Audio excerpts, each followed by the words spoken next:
एक दोस्त ने एक दफा एक मजमून लिखा,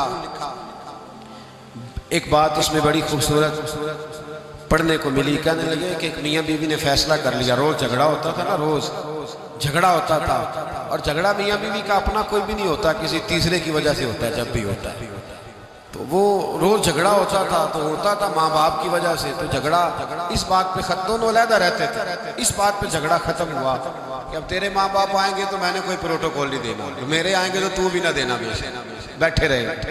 तो कहते हैं कि पहले बेटे के वालिदैन आए, दरवाजे पे दस्तक दी तो मुलाजम ने खोला, रोटी भी मुलाजम ही लाया, और जब वो रुखसत होने लगे तो गाड़ी तक छोड़ने भी वो नौकर ही गया। कुछ ही देर गुजरे थे तो बेटी का बाप मिलने आया।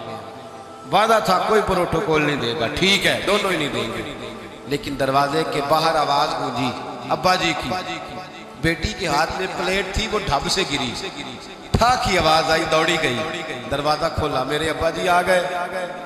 बिठाया भी, खिलाया भी, छोड़ने भी गई। पूछा उससे शौहर ने कि तेरा मेरा वादा था।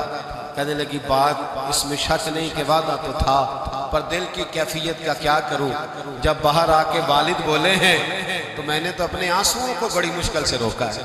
मैं तो वो खैरात बड़ी मुश्किल से संभाल पाई, वो तो बड़ी मुश्किल से आंसू रुके हैं, तो वजूद को कैसे रोकती।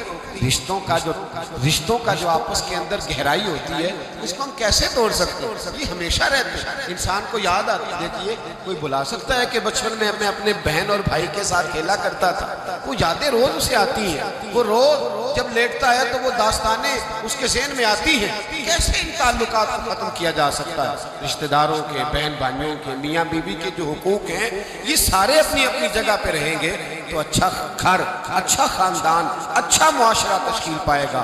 लिहाजा फैमिली का कोई मेंबर भी, खानदान का कोई रुकन भी कभी भी किसी रिश्ते के बारे में ये रवैया न रखे कि उसे तोड़ दिया जाए, उसे खत्म कर दिया जाए। हाँ, अगर कोई रिश्तेदार बदमज़हब हो जाए, अगर कोई किसी सहाबी का बेअदब है, अहले बैत नबूवत में से किसी का बेअदब है, उसके अकीदे में मैल कुचैल है, तो फिर उसे छोड़ना नहीं चाहिए, बल्कि उसे रोक मोड़ लेना चाहिए।